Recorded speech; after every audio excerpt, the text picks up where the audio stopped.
অনেক পাপ আছে যে আমাদের এই পাপের মানে ভোগ করতে হয়, পাপের শাস্তি ভোগ করতে হয়। তবে সামনের দিকে ভবিষ্যৎ ভালো করার জন্য যা যা করা লাগে তবে করার জন্য প্রস্তুত আছি।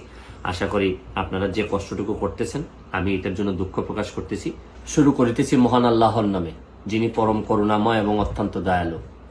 আজকে 2-3 দিন ধরে আমি নিউ ইয়র্কে বসেও আমাদের এলাকা, বিশেষ করে মাধবপুর এবং সোনারঘাটে অনেক লোকজন ফেসবুকে লেখালেখি করতেছে। প্রথম বিষয়টা হচ্ছে গিয়ে যে অনেক পাপ আছে যে আমাদের বাচ্চা ছাড়া করার পর আমাদের এই পাপের মানে ভোগ করতে হয়, পাপের শাস্তি ভোগ করতে হয়।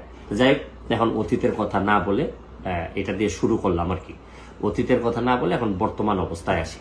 আমাকে অনেক জবাবদিহি করা লাগে, আমি জবাবদিহি করার জন্য প্রস্তুত।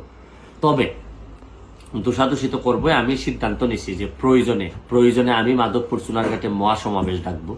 এই মহাসমাবেশের মধ্য দিয়ে আমি হবিগঞ্জের সব যারা আছেন তাদেরকে একত্রিত হওয়ার কথা বলবো।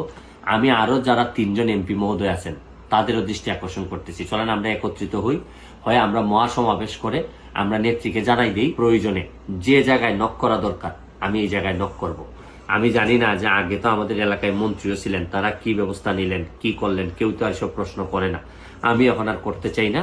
তবে সামনের দিকে ভবিষ্যৎ ভালো করার জন্য যা যা করা লাগে করার জন্য প্রস্তুত আছি।